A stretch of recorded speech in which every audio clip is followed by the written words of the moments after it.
Nickerson, bonsoir à tous et à toutes. Nous sommes, vous le disiez, à l'aéroport Félix-Éboué où cet après-midi ont décollé 2 avions. 400 personnes se sont envolées en direction de Paris. Et vous le savez, depuis hier, pour se rendre dans la ville capitale, il faut réaliser des autotests. Autour de moi, 9 personnes peuvent se faire tester sous cette tente qui a été installée à l'extérieur de l'aéroport. Nous sommes donc à l'extérieur de cette structure. Et à côté de moi, j'ai Maria qui a 27 ans et qui se fait autotester. Bonsoir Maria. Bonsoir. C'est la première fois que vous réalisez un autotest parce que vous vous rendez aussi à Paris.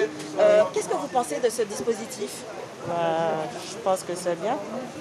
Est-ce que vous êtes prête justement à réaliser cet autotest? Vous avez un peu peur? Non, j'ai pas peur parce que j'avais fait mon test hier, vu qu'il était négatif. Du coup, j'ai pas peur. Donc on a à côté de nous un passager, une passagère qui voyage sereinement. Autre point, Nickerson, il faut également rester immobilisé en dizaines pendant 10 jours. Une fois arrivé à Paris, une information dont ne sont pas encore au courant tous les passagers. Nous avons interrogé certains d'entre eux qui pour l'instant ne savent pas encore comment s'y prendre entre le travail et les études. Ils nous ont demandé de mettre 4 gouttes une fois qu'on avait trempé le coton-tige dans le petit liquide. Après, il faut mettre 4 gouttes sur la petite plaquette pour que le résultat s'affiche. Mais oui, c'est assez perturbant parce qu'on a l'impression que si on en met une de plus ou une de moins, peut-être le résultat sera erroné. Donc c'est assez compliqué. Dernière question, ça fait moins mal que les tests PCR qu'on fait parce que ça va moins loin, c'est ça? Oui, ça fait moins mal. Il n'y a pas photo.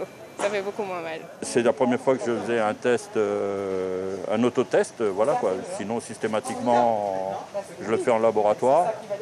Donc, comme c'est la première fois que je fais l'autotest, je voulais être sûr que j'utilise les bonnes méthodes.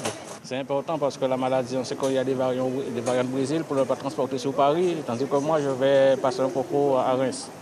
Alors, il est bon qu'on soit responsable et de ne pas transmettre la maladie. Comment ça s'est passé votre autotest? Parce qu'il y a eu un autotest là à l'instant. Oui, ça s'est très bien passé, on a été bien accompagnés. Et puis, je dis à tout le monde, quand il peut le faire, il faut le faire. Et puis, on passe par là, quoi.